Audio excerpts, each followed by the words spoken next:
Good morning. Just wanted to talk about lesson 7 before you took off on your quiz tomorrow.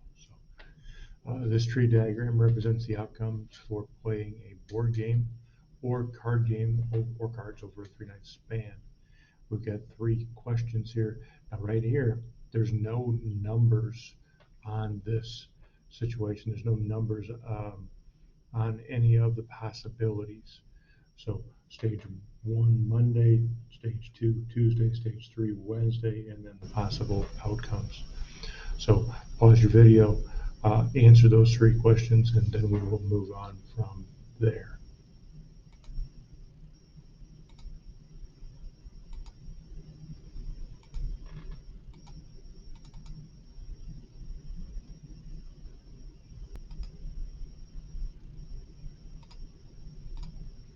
Welcome back. So CBB means that they're going to play cards on Monday and board games on Tuesday and Wednesday. Exactly 2 nights of cards means just 2, not 2 or more. So just board games on Monday, board game on Tuesday, or board game on Wednesday gives you the other 2 games of cards.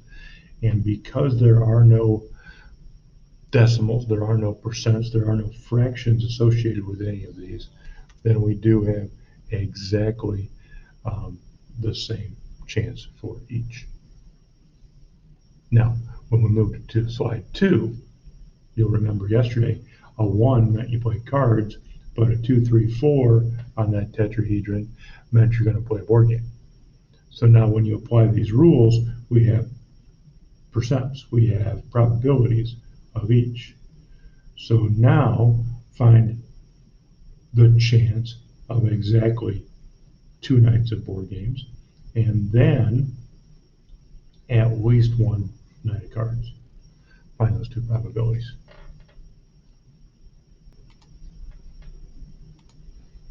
Welcome back. So exactly 2 nights of board games means we played cards 1 night, maybe Wednesday, maybe Tuesday, maybe Monday.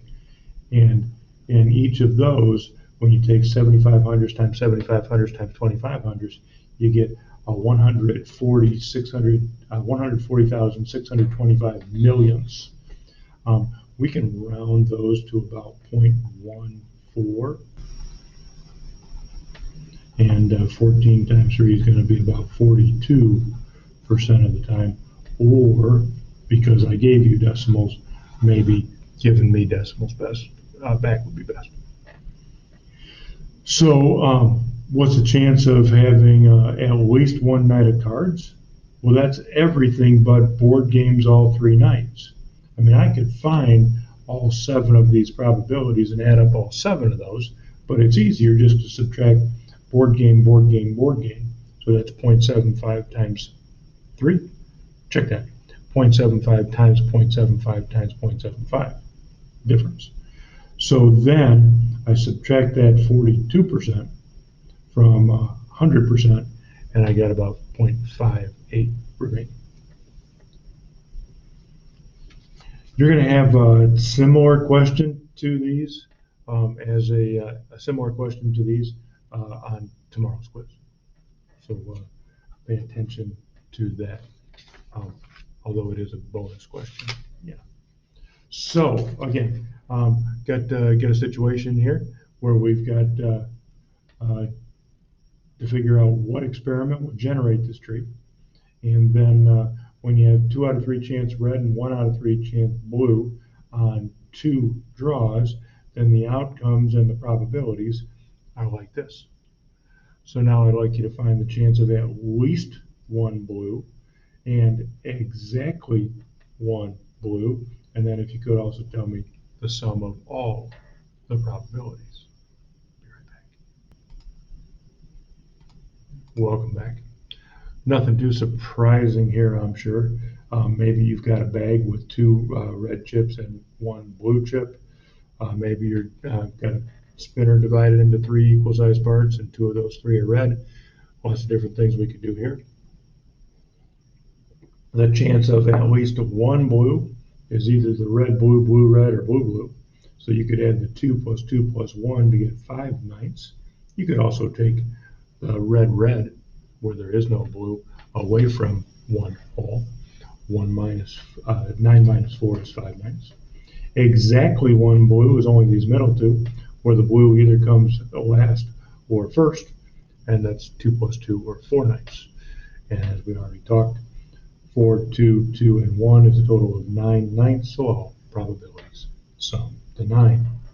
So working just a little bit backwards here, I've got some missing probabilities. So now bag A, 3 out of 7 chance of red. What's the chance blue? But then bag B is different because you see we only have a 5 in 8 chance red. So figure out the chance of blue here and here, and then what's here.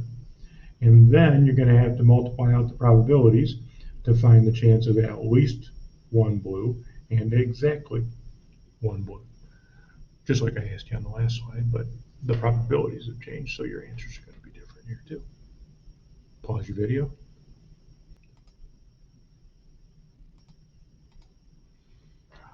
All right, so last slide.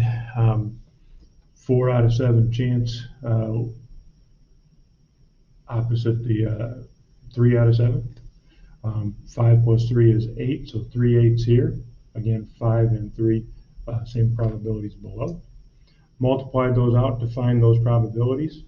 I'm not giving any of those as my answer, so I'm not going to leave any of those. I'm not going to change any of those terms. I might want to add them together later. So the chance of at least one blue was all but this red and red. So if I take 1556 from 56, I got 41 out of 56 chance. And then 20 plus 9, those are the chances to get exactly one blue, either second or first. 20 plus 9 is 29 out of 56. Tomorrow we've got our Mod 5 1 through 7 quiz. I'd suggest that you review a little bit of some of the stuff we did last week before that. And then when we meet live tomorrow, I'll have just a bit of a quiz prep before assigning the quiz to you. So good luck with today's homework, and I will see you tomorrow. Bye now.